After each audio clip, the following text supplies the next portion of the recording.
Lynk Co. So the end is like we are linking in between two worlds, the east and the west. As it always is, like the next car that we release will always be the best one. That is the mindset that we have around here. Do things, and then sometimes they come up and say, "Nah, it's a little bit too boring. It's not too out there. Can we do it? And should we do it then?" Welcome to another episode of our Screens podcast. Today, with me, Denise, I'm going to be your new host. Our guest today is Samuel Wijk, the HMI and UX Chief Designer at Lynk Co. We're going to be talking about experience as the new horsepower, so vehicle as a third space, also interior light experience, and sound design. So stay tuned. You're going to find those episodes on YouTube, Spotify, and all other streaming platforms. Hi again, Samuel. Thanks for being here today. It's a real pleasure. It's my first podcast today, so you're going to be my first guest as well. I assume you've done this a couple of times before, so you're not new to this. I have not been speaking like in a podcast like this, like over air. Been more part of in like live conversations over a kitchen table, more or less, or in a conference room. So this is also something new for me, but still always, of course, fun to talk about things I love and to be able to be a part of Screens and what you're doing as well. So thank you for having me. Of course, and it sounds great. We're just going to see this as a virtual kitchen table and then go from there. Perfect. And also we have overcome all the technical obstacles. We've did the browser update. We changed some cables around, so we're good to go. Yeah, that's always the big thing here. Like IT, are they supporting us or holding us back? And yesterday they were holding me back, but frustration is out of the air now. I have, kissed them and hugged them a bit, and they helped me now. So they must love you working now. all right. So. Yeah, they are. Sounds very good. So I have been following you on LinkedIn for a while. I think we're connected as well. You might not know, but I know. Of course, so I've been snooping around a little bit. I've looked at your CV. I looked at what you've done so far. So one thing that really struck me was the fact that you have not always been part of the automotive industry. So when I looked at your CV, there were a lot of things that you have done, very diverse backgrounds, very diverse companies, industries. I think also a little bit of sales from time to time. So what made you ultimately go into the automotive industry, and what made you stay there? Yeah, ultimately I can speak that I'm working out of Gothenburg, Sweden, and some of you might know about companies such as Volvo, Polestar, and we have closeness as well to Saab, the old OEM that's not with us anymore, unfortunately, but still it's on the west coast of Sweden. We have plenty of automotive tracks going on here, also Volvo Group, so that it's a big part of the community here, being a part of Volvo building transports in one way or another. So for me, it was kind of easy to stretch out a bit from my comfort zone, being solely kind of digital in one way or another in the beginning, being doing like digital since now I sound old, but before the millennium. So then you can back count on how old I might be. But from that, it was always something that was kind of lingering back in my head. Like, could I be a part of this automotive industry in one way or another? I always been like in love with both transport per se, like taking people from A to B, but also this kind of experience that I'm now developing more and more within this kind of field. Since I've been doing mostly digital parts, then it's of course easy to connect with the HMI. So that is like something I probably need to learn about, like what's HMI actually. It's like the human machine interface. Didn't know about the terminology before I kind of started to look out, like, okay, what's the automotive industry doing here in Gothenburg or elsewhere?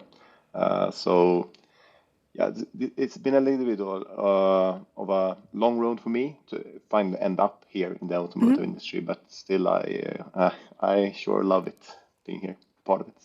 That sounds great, because for a lot of people that I know also, they go straight from college to some type of automotive or auto manufacturer, and then they just stay there for 50 years. So for you, going through all the different companies and different backgrounds, I'm sure you do have a very different approach also Yeah. to HMI because you had to learn it basically from scratch, right? Yeah, of course. Yeah, that's so true. I had a lunch the other week with one of my old colleagues or peers, and we discussed like what made us end up where we are currently. And then he said to me like, "But you're a designer, yeah, and you have everything with you that you still, can keep and put into use, but in a different kind of context, and you might even look at things."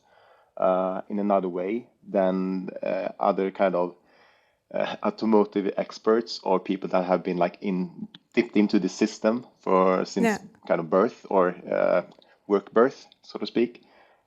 So I might look as a little bit of a different kind of cat and also look into experiences and HMI in a different way. And I think that is beneficial and as well for being a part of Lynk Co. That also is a little bit of a different kind of cat or different kind of brand than many others.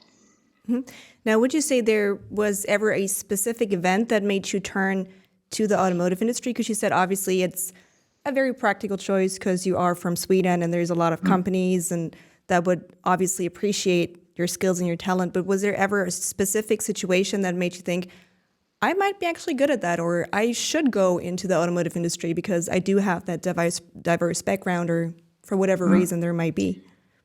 I can't point you to that I have one kind of this eureka moment, but I think that the opportunity to build something great within OEM is because that you have a little bit more maybe money behind you because you can do bigger research than what the kind of companies that I've been working with before, like this on a smaller scale of this kind of computer science or creating apps, web and system and such. But now we have a little bit more money behind us, so we can actually achieve more on our dreamy, fluffy prototypes and all. We can maybe even get them to be realized inside of a physical entity, working product, working prototype, then that eventually will end up also inside of a production vehicle. And then, to be able to do that, to take these kind of fussy and big thoughts of mine or others to really achieve them and make sure that they end up as being something built. That is one of the things that I've been, striving for and made me jump to this kind of OEM train of automotive. Of course. Well, now that you're obviously a very creative guy, I'm guessing it makes sense for you to also work for a company such as Lynk Co. because you mentioned they're also a special kind of breed, I guess, in some type of way. Now, one of the lines that you hit me with was experience is the new horsepower. Now, obviously, for a long time, horsepower was one of the reasons or was one of the, I guess, status symbols when it came to cars or the experience with cars. Now, if we say that experience is the new horsepower, in your opinion, what does the perfect experience in regards to car consist of, or what is essential? Yeah, I see the car as a perfect kind of entity for us to create two different functions. Of course, a car should take you from A to B in a nice way. Like that is something that we can agree on.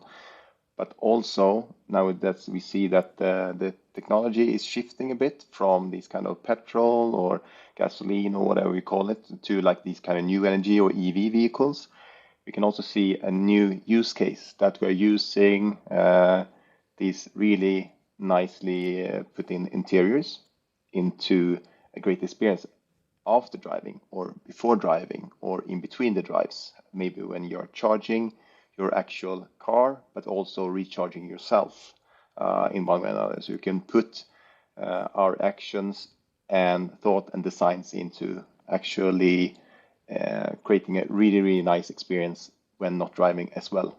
So that could be that we have all this technology in as ambient light, we have decent sound, we have massage, we have reclining seats, we have lots of different things. So we can play with more of our senses. So I see that the cars nowadays are something that I say are chipset on wheels or iPad on wheels, and how we whatever we take out of that one is something that we can define a better user experience inside of a car, and maybe even maybe the best way to be a part of a really nice story, being part of visualizing like screen content, could be movies, your HBO series, whatever. Could also be probably the only place nowadays where you actually listening into a nice studio album without having these headphones on.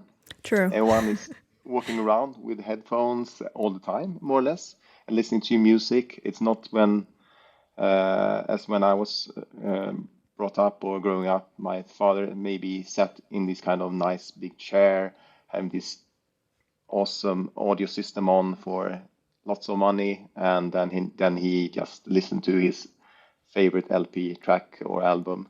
Nowadays, the closest experience to that, like listening to actual music, is probably within the vehicle or a car without headphones on, so you can experience the full immersive experience of sound in this case as well. So a very long talk about what you can do about being inside of the car, and then shifting this kind of mindset of the experience is the new horsepower, so to speak. So obviously, in a nutshell, the status of a car or the role of a car has changed immensely in the last decade or even longer. Now, all of those things that you mentioned, they all pile up to this saying that vehicle becomes more of a third space. So obviously we have our home, which is, I guess, the first kind of space, living space. We have work as the second space, and then car has now become or is becoming more and more of a third space. Now, when I was doing research for the podcast, obviously, I went back and I was kind of researching the term as well. And it turns out it's not essentially created by the automotive industry. It was here long before. So I'm going to read this off my notes because I want to get this right. So the third space is a calm and composed state of mind where you can catch your breath, focus, and lay out a plan to ensure that you're focusing your time and energy for maximum impact. And if I'm thinking about this, so it's not related to vehicles in this case, but this is what vehicles are becoming. They're become a place of relaxation, of maybe recharging your batteries, what you said earlier. But that is so different from the trips to France that I remember when we were all sitting in the car and there was a lot of screaming and a lot of traffic jams and everyone was stressed out and everyone just wanted to get out of the car as fast as possible. Now, do you think that this development has been coming a long time, or was there some type of, I guess, rapid or sudden shift to vehicles become this third space?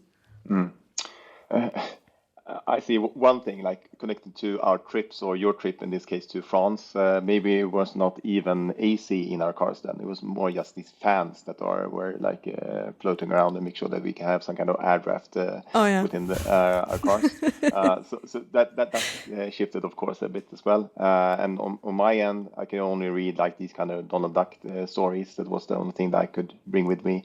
But kids nowadays, they expect iPads and downloadable Netflix series and all of that, of course, and then also the connection to internet. So I think the shift has been, ongoing since people expect more of each journey, to expect more of feeling that they are having a nice time, while traveling as well. And I know that also the shifting focus nowadays is becoming more and more into this. I had this kind of analogy with going to the airport nowadays. When my father was having his business, I heard about his tours with the Concorde from Europe to USA, like 3 hours of a flight. That now has kind of changed into that you're skipping lines for the security. Maybe that you have this kind of 5 minutes walk from security to your airport, to your kind of your seat. You're having that kind of VIP treatment, and you're shortening the ride there in one way or another. So we're shifting more into these kind of experiences instead of cutting other time of leisure in between. But now back to the real question you had is, I think that the big shift became when lots of these EV vehicles were turning up. So these kind of new energy, people could actually use them, not having like pollution going out from the car, like when standing still. Now we can actually just relax, have the battery cool you inside of the cockpit, and then you can also experience different kind of things within the car. And especially since we are designing things for the Chinese market, we know that people are using it in another way. People are maybe taking their cup of coffee inside or tea before going to work inside of the car in the EV. They are also using it as a space where they are relaxing during lunchtime. Usually this is kind of 45 minutes lunch break in between the working day. So people go into their AC controlled car and make sure that they can have a nice, decent time there in 21 degrees or whatever they choose, instead of being outside. As when I was in close to Shanghai, where we have our like development in China. Last time I was there before summer, it was 40 to 42 degrees outside. Okay. And yeah, we were kind of steam cooked instead of like here in Sweden, you feel that sun is hitting your skin, but there, like everything was kind of heating us up. So the big shift, I think, is the EV, and make sure that you have a battery as this kind of energy source that can help you in one way or another there. I also read that for a lot of people, COVID had to do something with this shift, because suddenly people were obviously spending a lot more time in their car just getting to work. They weren't using public transport. Also, a lot of people felt like their vehicle was kind of a safe space. I think it's also what you mentioned before. Would you say that this also influenced this development as a UX designer? Was it something that you had to consider after the pandemic hit or after it was over? Yeah, we certainly took that into consideration, but mainly cars are purposely built for like maybe one driver, and then let's see how many occupants that you get into the vehicle together with you. So it could be from these kind of one person up to six if you have these kind of MPV or 7-seater. So depending on how that is, then it's yeah, we have always designed for to make sure that everyone within the vehicle should be having a nice time. But connecting back to what was happening during COVID, of course, we need to be mindful of, okay, now people might want to travel themselves and be more like cut off from the public transports and be in their own kind of defined compartment and feel a little bit more safe, I would say. Now, what kind of reasons are there for people to see their car as a third space? So obviously you said it before, more comfortable physical environment, more entertainment, just more driving comfort, I guess, in general. Also a lot of personalized features, whether it's seat settings or temperature. And of course, also better audio and sound system, I guess. Now, there's obviously big differences, I guess, between different age groups, so to say, whether it's Gen Z, whether it's millennials. Do you have to take those differences into consideration when designing lighting or sound systems? Or how do you do that? Or how do you approach this type of subject? Because obviously different age groups have different, I guess, needs when it comes to their vehicle. Yeah. We can see that we have usually a younger generation that we are designing for, and by younger, usually that's 25 to 35 in a Chinese context.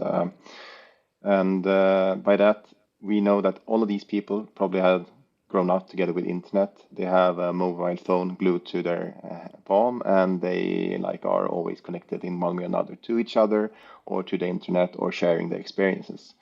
So all of that has been something that we are putting into consideration. We're doing our designs, but still, of course, we need to cater for like the kind of extreme people that are using our products. And by doing that, we can always focus on this kind of sweet spot to make sure that everyone is kind of involved and everyone should be a part of our design. But we are designing for these kind of edge cases, and usually that ends up being a really nice product in the end for like all or the main users, more or less. But speaking of experiences there, we know that people are unique. You and me here, we are different. We kind of look the same, have the two eyes, two ears, and one mouth, and so. But we are still different. We speak in different tone. We have different kind of background, but we are kind of the same in one way or another. But we still expect our digital experience to be different from each other, and we want to make sure that our all settings, our things that we put into our digital self-beings or our Netflix accounts or Spotify, these kind of set lists or whatever, we need to make sure that all of these things like also end up in the car in a nice way, so we can like experience seamlessly once again.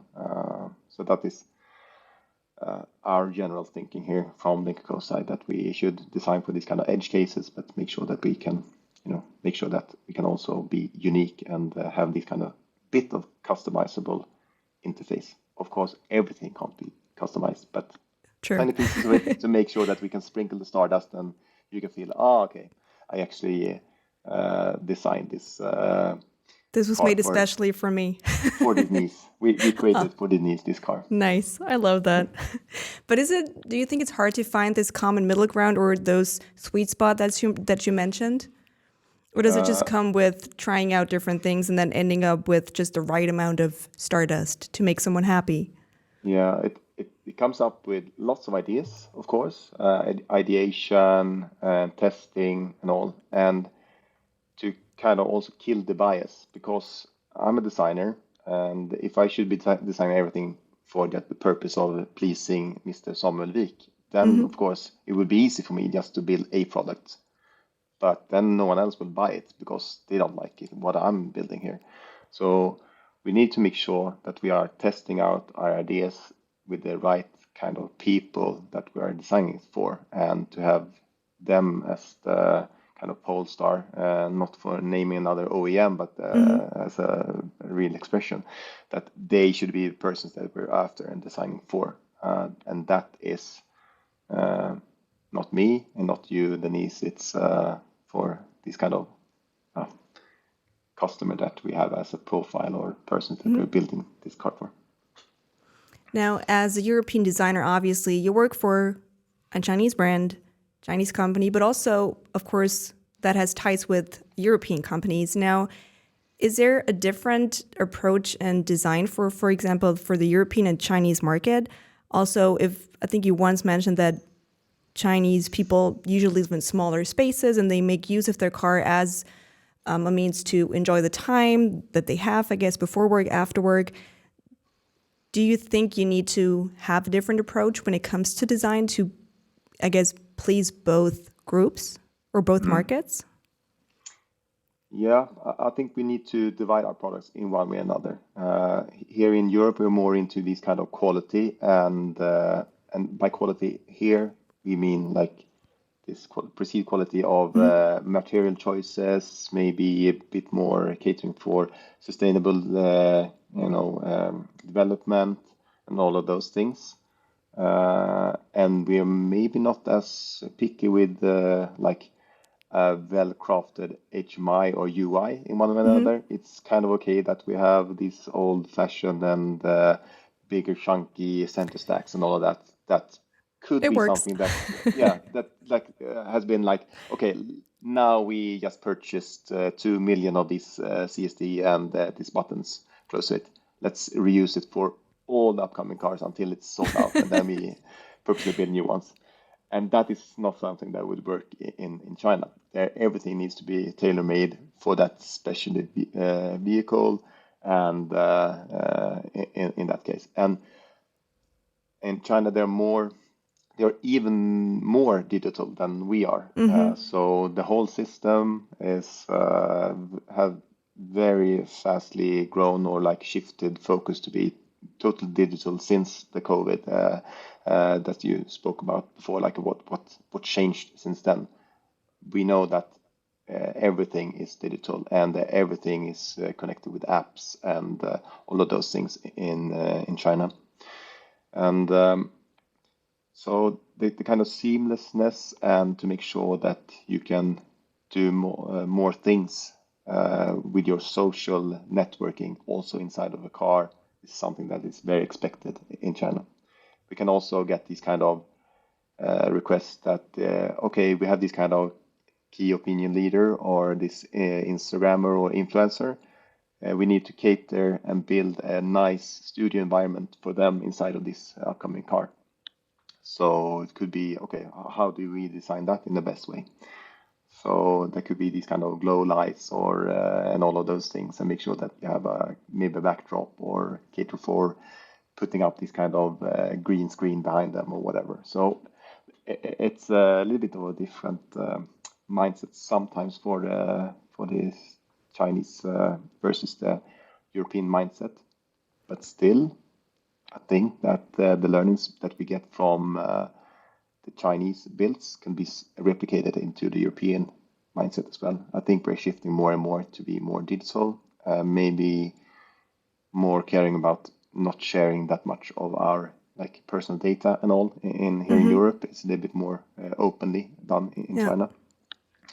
So yeah, it's a little bit of you take a little bit from that part and then you sprinkle it into that, and then it's this kind of cross. See where it goes. Yeah.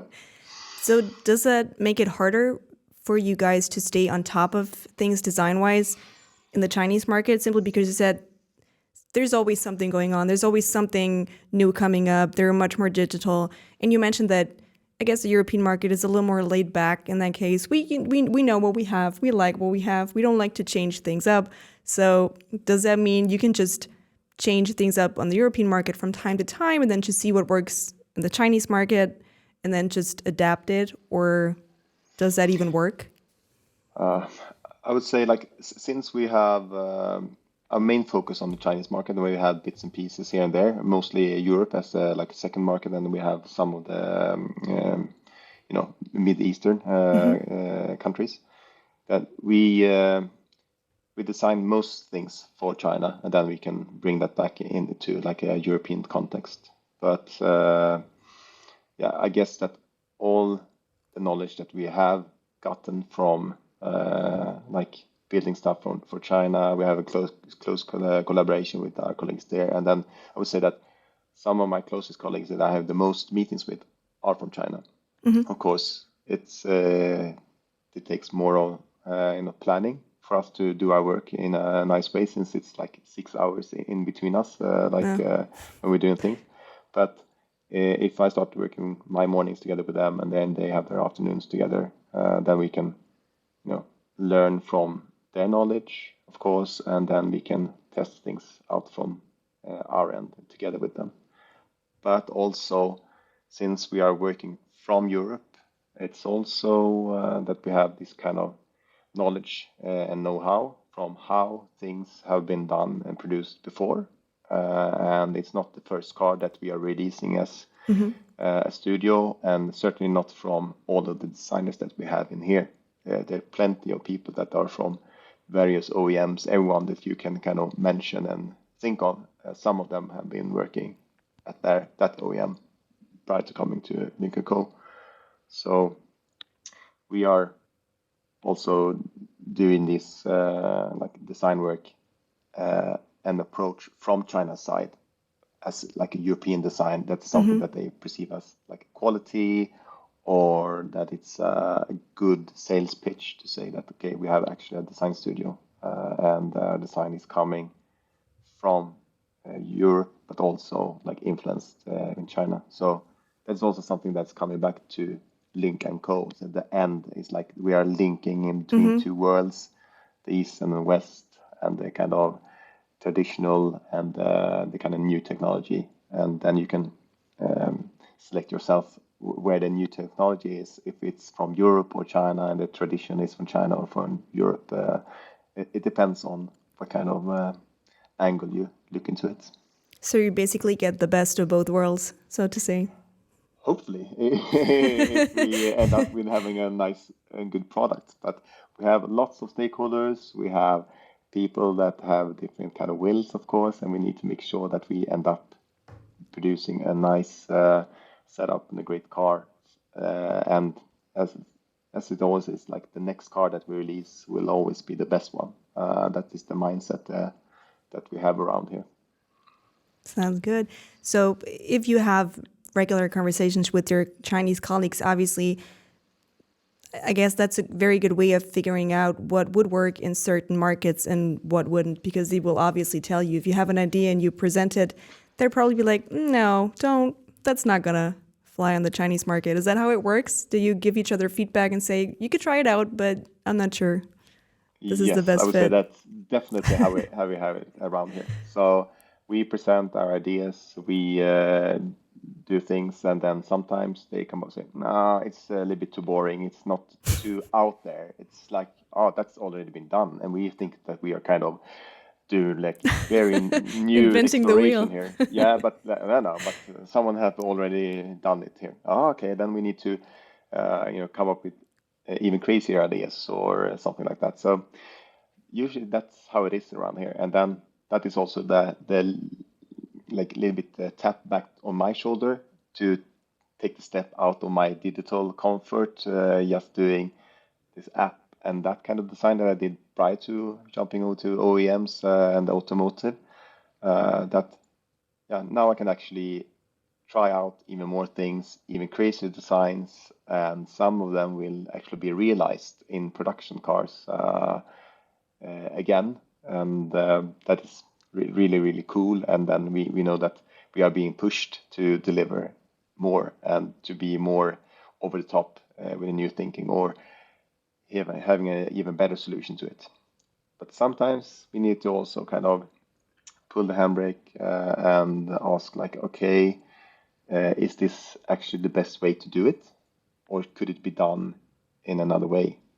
We are actually designing a car at first, like taking you from A to B, but of course we should cater for making a great experience when not driving. But should our designs make the driver drive, less good, or then our design is not a good solution. So we need to make sure that our designs end up helping the driver to drive better, as the first top of mind thing that we need to cater So for. it's always a learning by doing process, I think. Always. And that's going to make your designer heart very happy, just to know that you are part of this also to such a big extent. Yeah, it's for me personally, yes. I have a great team around me. I'm a part of a great team within this HMI department that I'm in, and also we have a great collaboration with our colleagues and peers within the interior and exterior design, CMF colleagues, and also lots of engineering and people around us that are helping us and guiding us from our top kind of stakeholders in-house, so to speak, and also the people that are kind of pushing us from China side, the people that are ordering the car, so to speak. And it's this kind of common effort that everyone is shipping in their expertise each day and every day, and then at the end we are kind of finally showcasing to the world, we have released the car, yay! Yeah. And then that is usually like 3 years after we are kind of shift our focus into the new product. So that is a bit rewarding, but a little bit sad as well, because you're never that far into like this actual product that will be released to the world. Currently working on it. So it's a bit hard. I guess it's like that for also like people within the movie business or whatever. So they are like releasing a movie that they have edited and recorded several years ago, and then after a while they can finally release it, and that's Kind of a bittersweet cool. moment. It is because you love it, and but you're maybe shifting into your focus to the next great product in the end. It's interesting. Now, of course, there's always, at least I think it is, or some sort of psychological aspect to also when it comes to design or approaching different markets or different ways of creating this car as a third space. And so far, all we heard was positive, I guess, outcomes of vehicle as a third space. Now, do you see any type of threats for vehicle as a third space? So, for example, will this change how people interact or how we live to some extent? Yeah, I see that.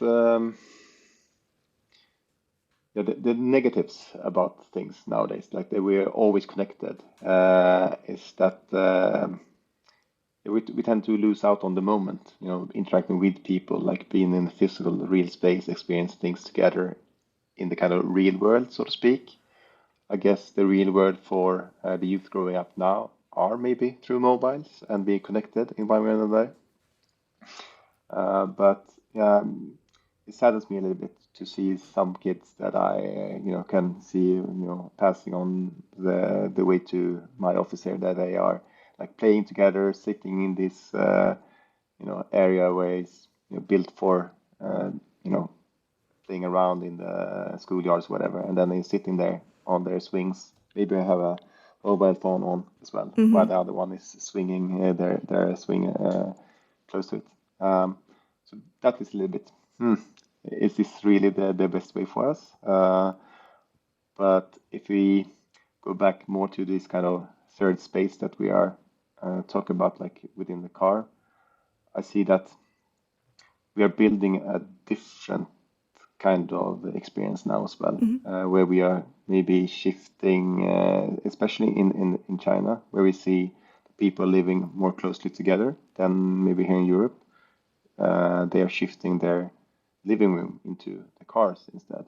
And that opens up for other like purposes as kind of date nights, and they can experience other things there, maybe together with friends, and having it this kind of pre-party before going out to a disco or something, so they can prolong the experience or ramping up the moods, put them into this kind of nice mood before going out to clubbing or whatever. They can stay in the car and have this kind of pre-party.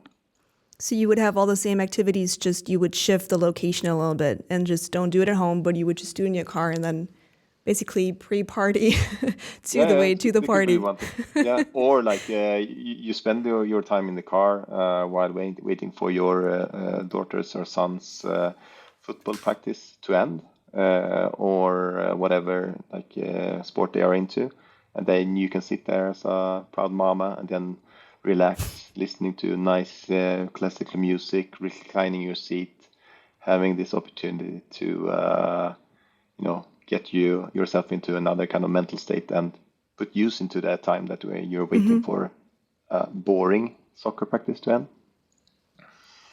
Yeah, that's a good approach. You could make use of the time that you have Yeah, and just have sure. some me time, I guess. Yeah. Now, obviously, there's a lot that plays into a car being this perfect setup as a third space, and a lot of it plays into it. Now, we talked about a little bit of what this third space entails. Now, I'm going to hit you with a quote, and you can let me know if the title rings a bell. So, effective AV sound and lighting design goes beyond aesthetics, a multi-sensory approach for safety and UX. Do you recognize the title? Should I? Have I said it? No? No, I actually read it in an article the other day that I think it was the car HMI that I think you are invited to. And it actually just had a bit of a part of a speech that you're going to be talking about. And this also includes, obviously, something very important for the design approach, which is lighting and sound. Yeah. Now, if we're talking about lighting first, I do feel that lighting has undergone a tremendous change in the last 30 or 40 years. So at first, it was very limited functionality. So I guess front lights and rear lights. And then it became more of a device of driver experience, comfort, aesthetics, and then now it seems like it has shifted and has been divided into two separate entities. So you have obviously still functional lighting, which you also mentioned, but in an advanced type of form, and then also you have experience lighting, I guess. Yep. So if I look at my car, the only lighting that I have is front light, and then I have a reading light, which also doesn't work very well. Now, how has that change come up in the last couple of years, and why do you think it's become so important to shift from only a purely aesthetic approach to internal lighting or ambient lighting to an advanced form, which also goes hand in hand with, for example, advanced assistance systems? Mm. Yeah, I think the main reason here is the technology shift from these old kind of bulbs and all that to LEDs. So the technology shift has put this kind of opportunity for us to change how we design, and also by LEDs we have a lower like impact on like energy consuming as well. So just by switching to LEDs, we can do more and put more light sources inside of the car, which is nice for me that I'm working with the light as well. And we can also, by having these kind of small LEDs or individual kind of pixels, we can also make sure that they are addressed individually. So you can have different light or coloring on each LED, which makes it that you can do this very nice, drastic and colorful interior connected to just light. And of course, if you have LEDs in or light guides, then you can do more of these experiences. If you have LEDs, so to speak, then you can have this kind of movement of lights. You can have this kind of flow. You can broaden the experience more than just having it, as you said in the beginning, just this functional light. That light was from the very get-go. You had these kind of positioning lights, and you had this kind of, make sure that you're driving safe, and then inside of the interior you can just read well if you would like to, or put your makeup on, you can put that kind of additional light on. But now we see that it's shifting to more of these kind of experiences, and maybe we can blame Philips Ambilight and that their kind of technology a bit, that people are expecting more out of their TVs, and they know that they can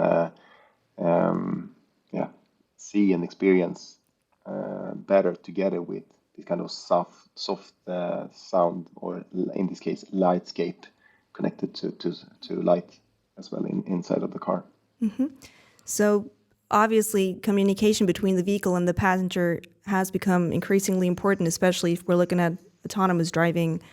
Now, also, of course, this type of functional light is used for autonomous driving, for visual indications of warnings and functions. So in your opinion, what defines a good functional light experience? Because obviously it shouldn't be too much, but also it should be just enough to get the message across.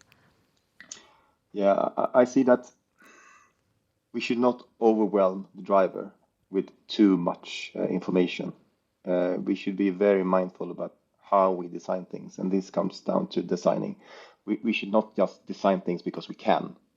It needs to have a purpose, and we need to leave the room in a better way than we found it. So if we're coming up with a solution, we need to make sure that it's actually better than what was presented before.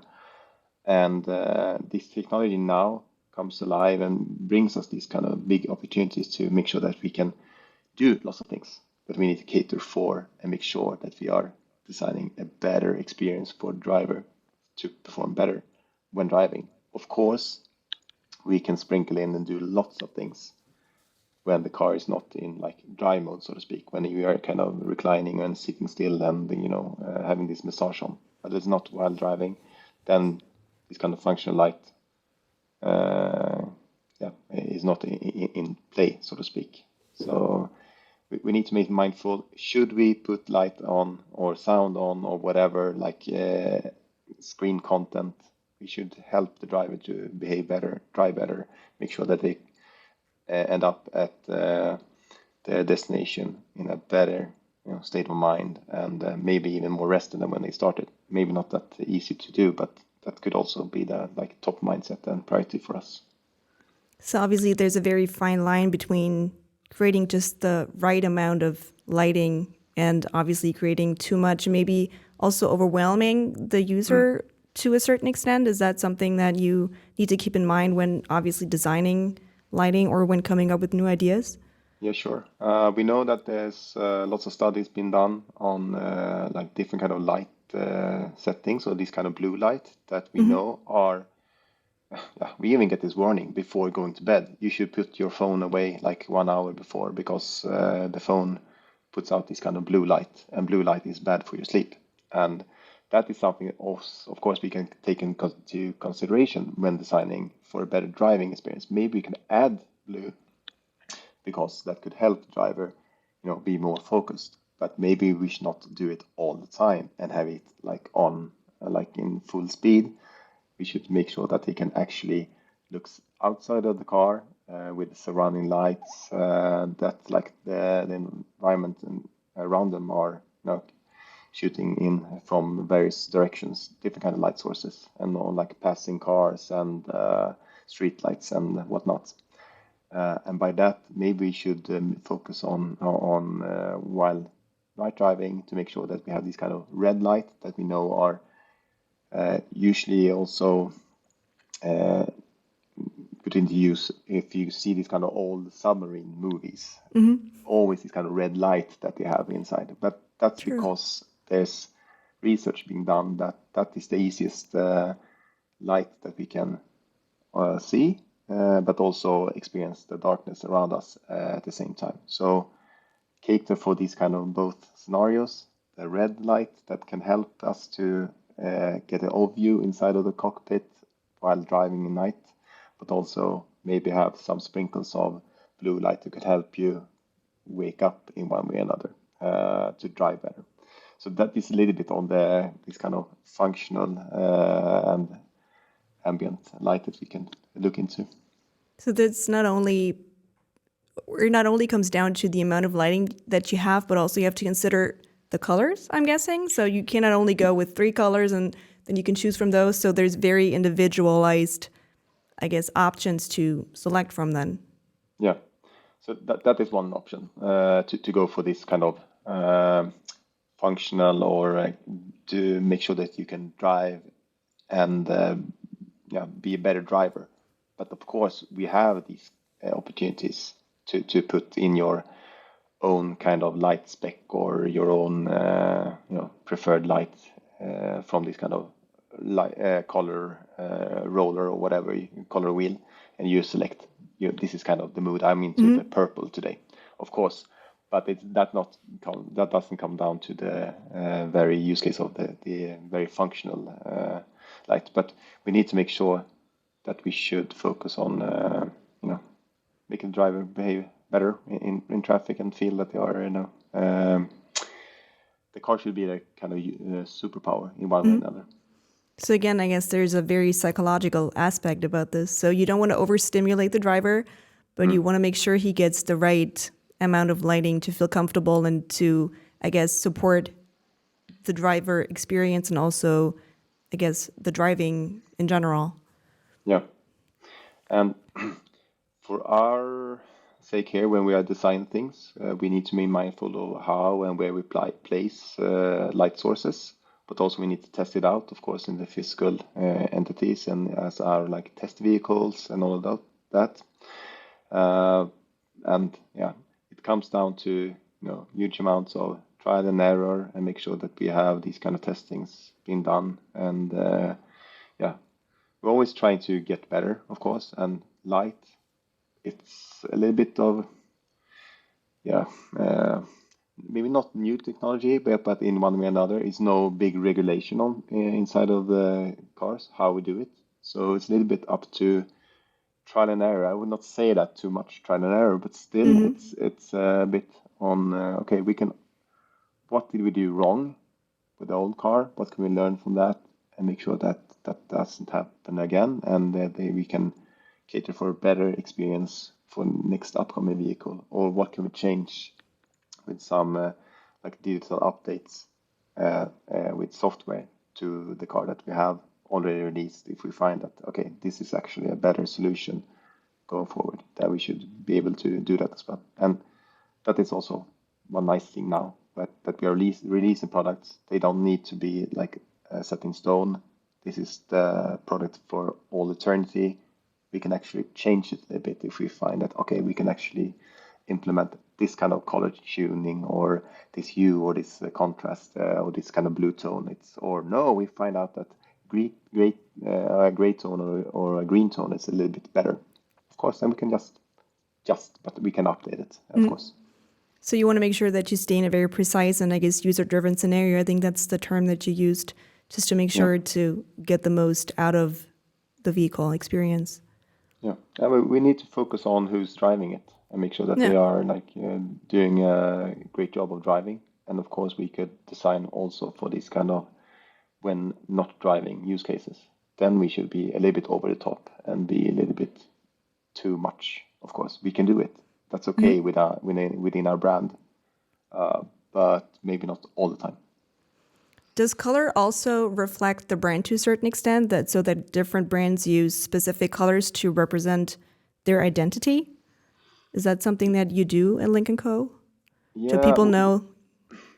I couldn't say that we are the purple color or we're the green ones or like these kind of cats with the gradient always. But we tend to be a little bit mindful on how we present things.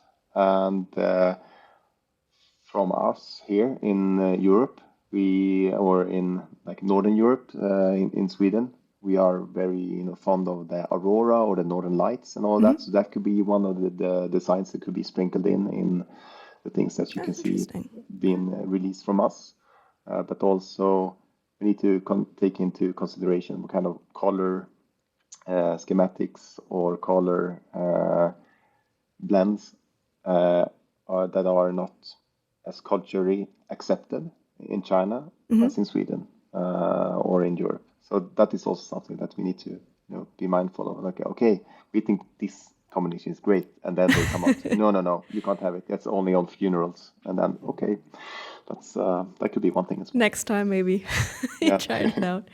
No, so there's a very different design approach, even when it comes to lighting, which is interesting, I think, because you would never think that lighting could be so important. No, but we can see that if you go for these like German OEMs, usually they tend to have either like a bluish, very nice detailing tones, or these very subtle like stripes to the light and very precise and refined.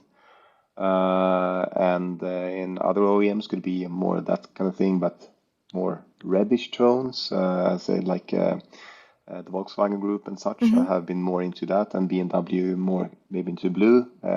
Maybe someone will contact me now on LinkedIn and say, no, that's the other way around. But that's how I see it here. Yeah. But if you go more to say how we design the interior from Lynk Co side for the Chinese market, could be that the actual light could shift in color, and it could take over more like physical space also inside of the interior, and it's not that as like delicately put in with small detailing. Could be a part of a bigger like part of the door and all of that as an example.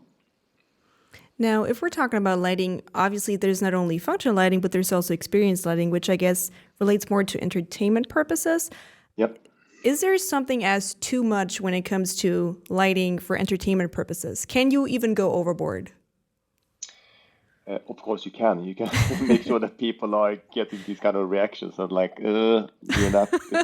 I wasn't going to say it. No, but then we have done a bad job, I would say. But I guess it comes down to personal taste. There's lots of youths nowadays that are building their own computers, putting light into everything, and make sure that everything is connected to the beat or to their preferred lifestyle or to a green like St. Patrick's Day setup for just that day, or like Easter we have everything in yellow or whatever. So we need I don't think that anything is like really over the top. It comes down to personal taste, but from our perspective, we can kind of try to steer people into this is what we think are the nice presets that we think you would like.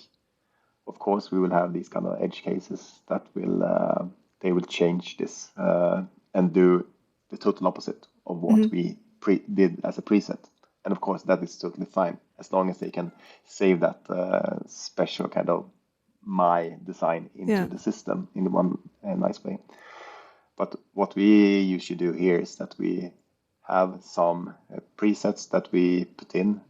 Could be connected to dry modes, could be like sport, could be something else that they are like connected to a big theme, and that is also reflected inside of the UI of the HMI into the light and all of that. But if you go to, as you asked for, over the top light experiences, I'm a light guy, so I'm. With you can never go overboard. No, just do it, baby. Just do it. So do you have to take a different design approach for functional lighting and I guess experience lighting? Because you said with you can never go overboard with experience lighting, but you obviously know for functional lighting that's a whole different thing. So do you have to make sure not to, I guess, get it mixed up or suddenly design lighting for entertainment purposes and then suddenly realizing it's too much or it's not enough? So again, is there a different approach to the design or the thought process? Yeah, it's here it comes back to this kind of question, like, can we do it? Should we do it then? Or and usually it's no, if we can do it. But we should cater and make sure that we are designing for a use case and helping the driver to drive better in the functional way. And by all means, if we can put in a nice design into how they drive better, then it's kudos to us, because then we have done something good and nice, and then people might talk about, oh, have you seen these guys? They're crazy, but they executed this in a nicely put out way. And that is really something good. But if we are like doing it over the top and have not tried it out and not tested it and validated it, and then it goes out there and like this kind of bad feedback, people are like killing themselves or whatever, like doing crashes because our bad light design with the functional lighting, then it's not good, of course. So it's a hard enough to it's hard, but I guess it's not good. But if we're speaking of lighting, so what is still possible?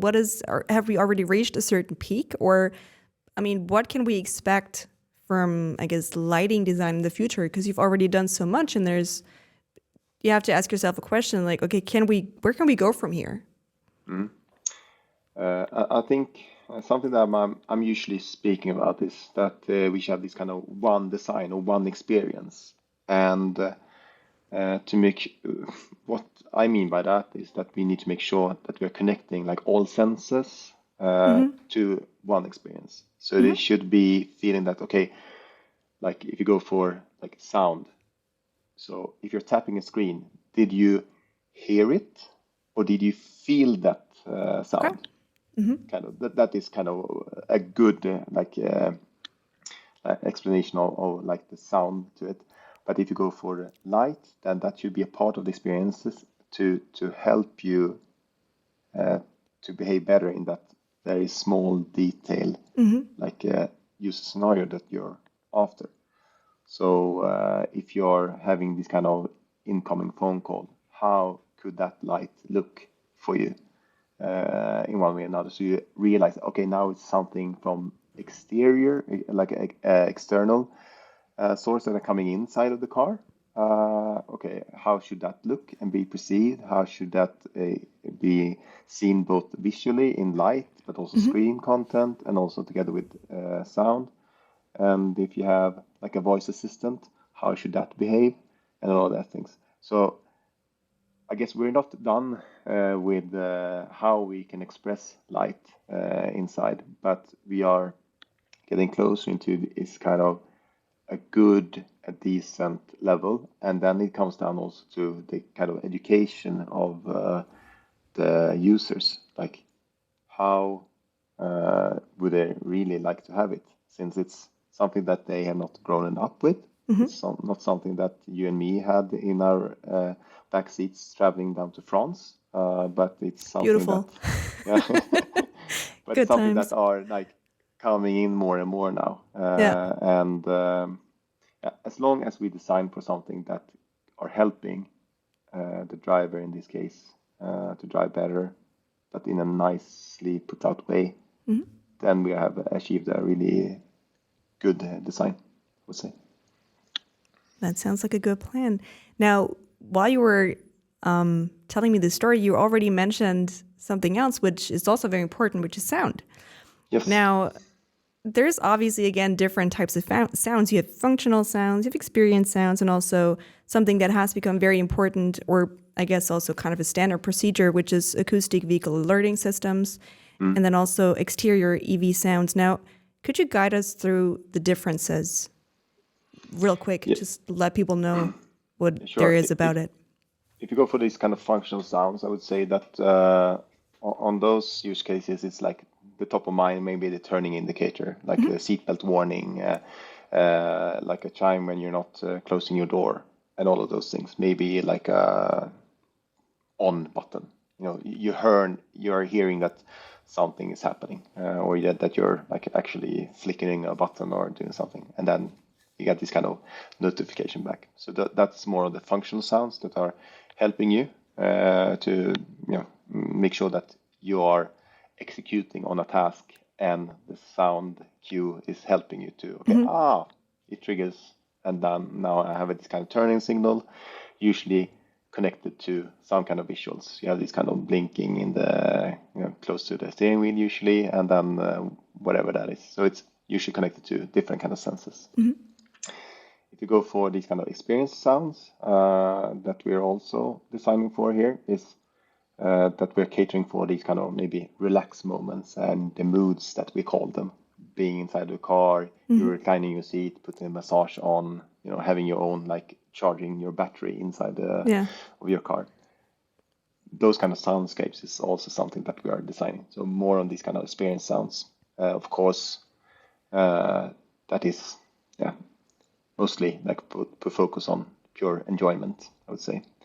And if you go for these AVA sounds, or these kind of acoustic vehicle alert systems, as they're called, it's the sound that the EV or electrical vehicle or a plug-in hybrid are doing to warn pedestrians or people walking outside the car, and to warn them. Because now you don't have the like old school motor or engine sound that you can always hear. Okay, now there's a vehicle coming. Nowadays you can only hear like the tires hitting the tarmac or the asphalt, and then they're kind of slowly moving closer. And by adding on these kind of AVA sound, you're also helping everyone around the vehicle to make sure that this is like a heavy object incoming. Hey, I'm coming here, and make sure that you can do it. So I envision it that if I'm closing my eyes and we are doing a really, really nice AVA sound, we can actually hear a Lynk Co passing. That is like something where we have it executed really, really well, and make sure that we have a properly neat design that are passing both like legislation and this kind of testing, make sure that everything is according to like legal demands, but also connected to our brand and represents what kind of creature or what kind of animal or what kind of brand we are as Lynk Co. Now, you mentioned a really good point, because obviously now you have quite of an absence of mechanical sounds for cars. And obviously with EV cars or plug-in hybrids, a lot of car sounds have just disappeared. And I think for a lot of people, that was somehow something they could rely on when it comes to closing doors, or when it comes to just the engine sound, knowing that their car is okay, something like that. So, and obviously sound is also something that creates a very unique brand identity and experience. So I read about your new Lynk Co sound design, which is called Digital with an Analog Soul, which sounds really fancy. Would you like to tell us more about that? Yeah, and this comes down to like our naming conventions, or like how we put and frame our product, like within the product. Hmm. So this is for me and my colleagues when we have been working on this sound design. We've been nagging a bit to have our own design language, sound-wise, within Hmm. Lynk Co. Not something that we are just copying from our kind of mother ship, Hmm. Geely, that where we also belong to. But what we have done before is that we have kind of reused the same kind of big sound catalog, and we felt that that's not how it should be done. We are unique, and we should be like treated uniquely.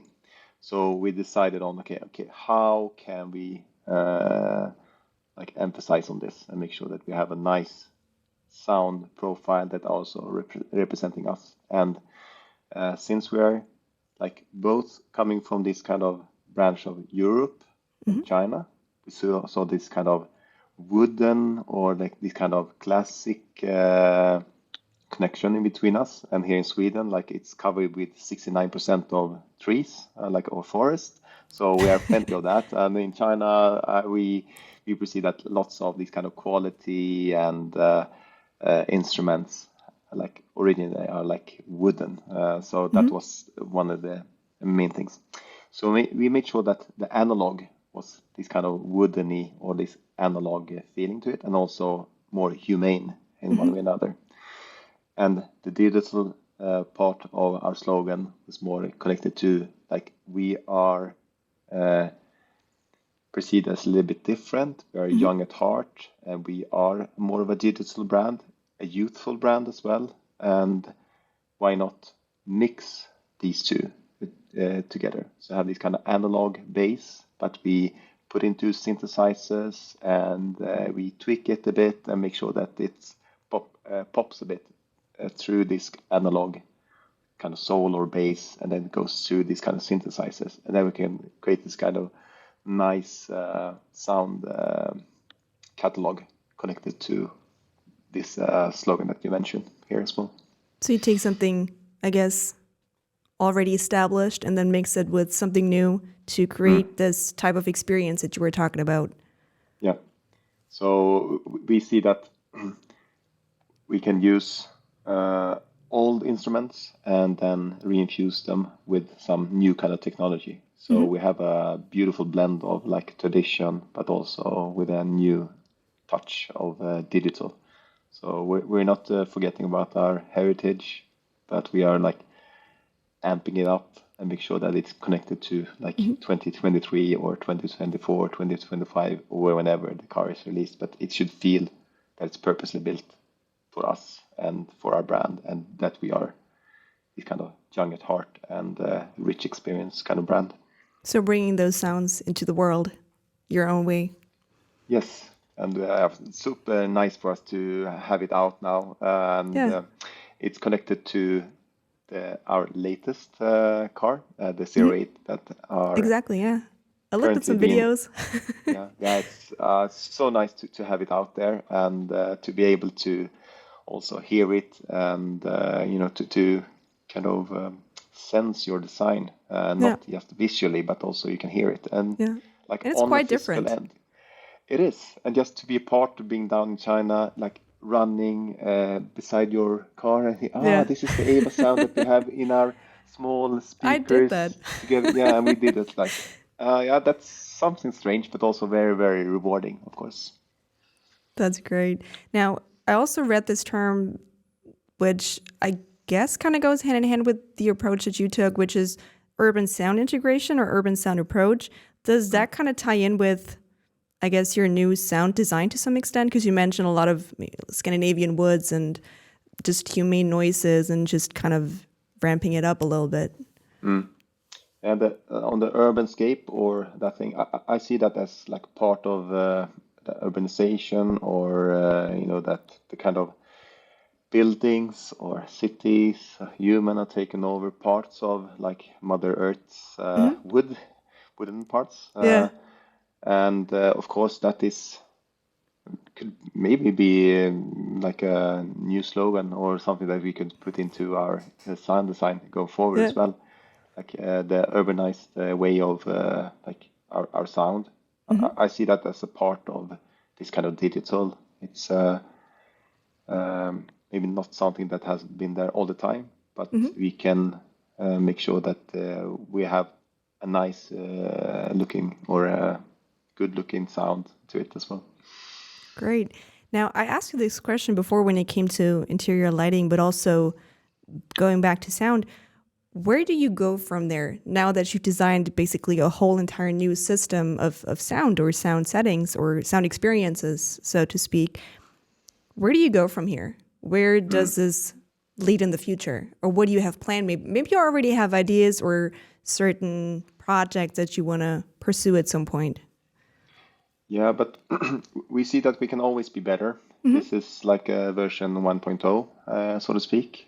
And yeah, learning from both our mistakes, but also from how we work together with our nice Chinese colleagues and put that into play and also to own more of the soundscapes as well. And also, each car is a little bit different. They have their own kind of personality or their DNA, maybe family focused.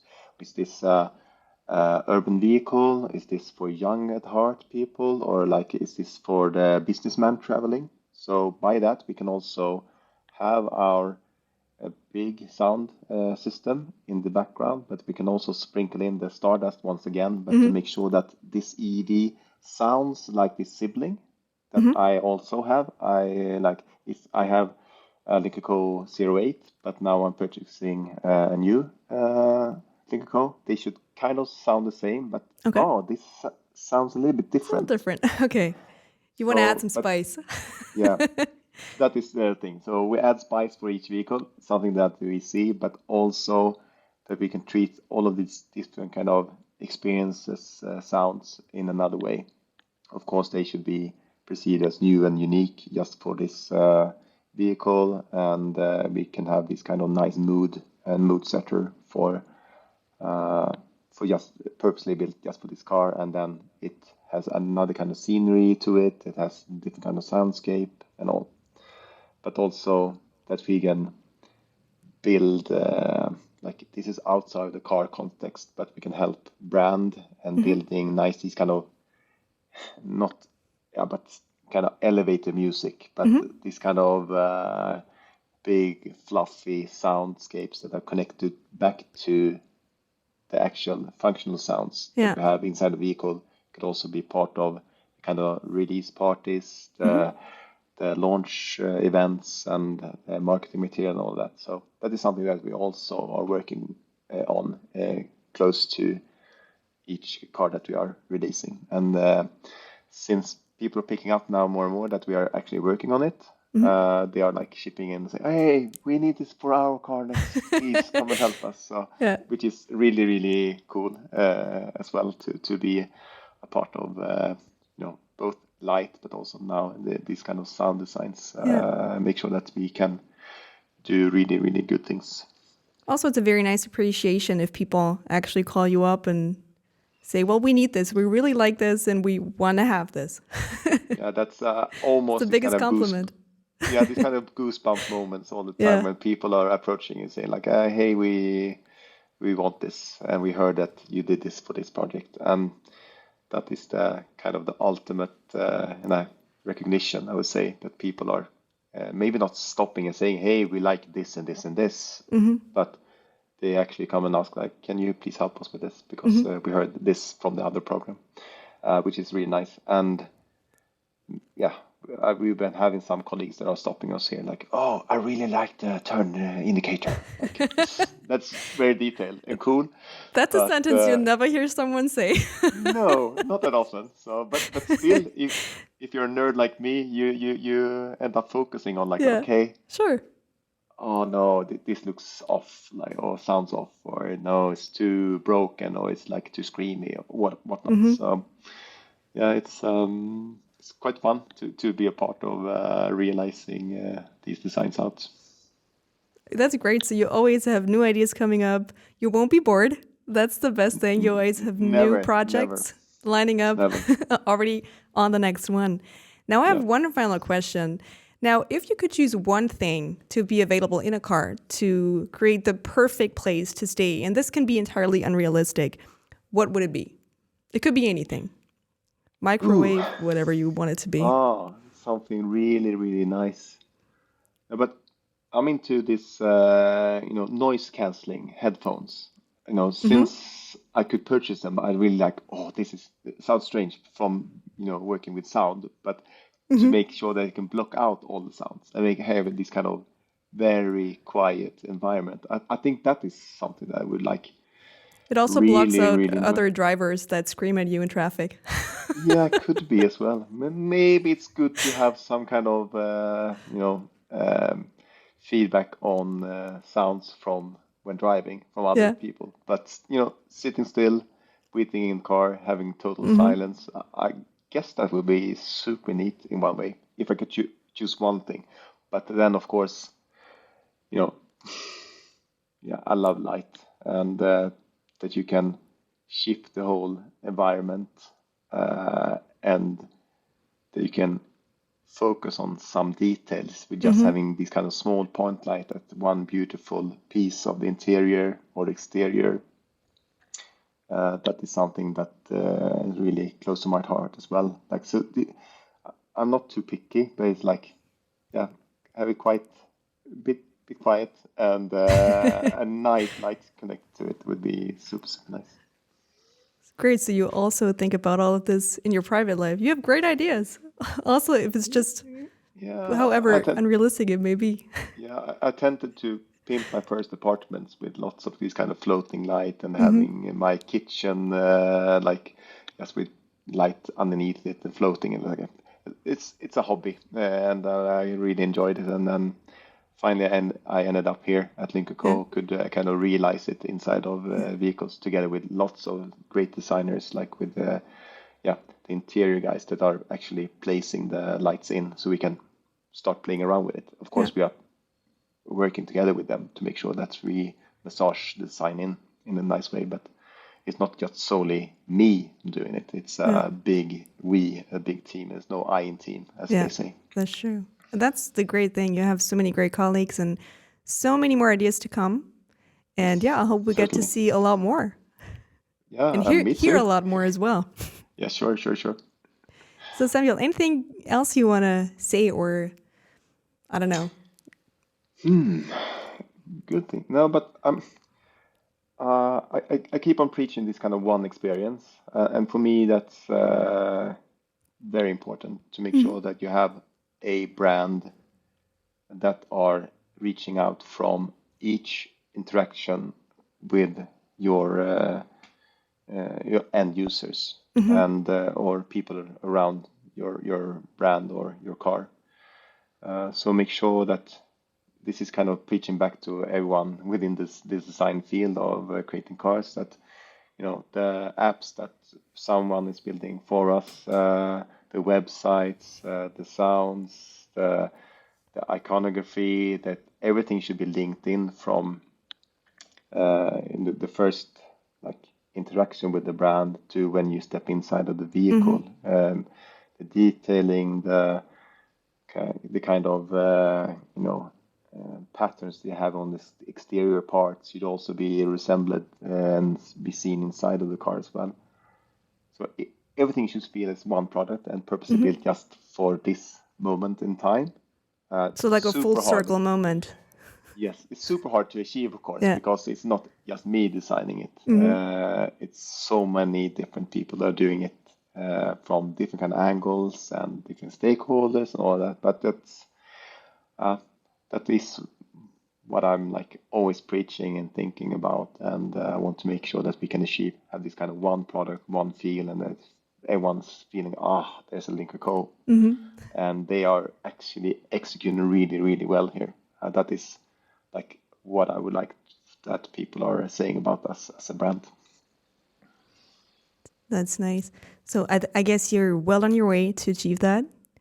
Yeah, I had a very great time talking to you. I really appreciate you coming here. It's been a long talk, but it didn't feel like that. So No, it it's was been a really great. nice time together with you, Denise. We're not in the same building, as you said, or in the same country either, but we have this kind of digital coffee table or kitchen table close to us. So it's been Yeah. a pleasant time for me to talk with you. Next time I'll bring some snacks, some beer, and then we Ah, can make it two perfect. hours. Perfect. Thank you. I mean, and thank you for having me. It's been a real pleasure. I've been super happy for this Absolutely. moment of time, and you have been having these awesome guests on your list before. I've been listening to, I think maybe all of them. I know that Mhm. Oh, the wow. ninth program was released when I was driving in this morning Hmm. for on my bike here, but. Yeah, it will be an honor to be a part of this going forward as well. Perfect. Sounds great. Thank you so much. Thank you.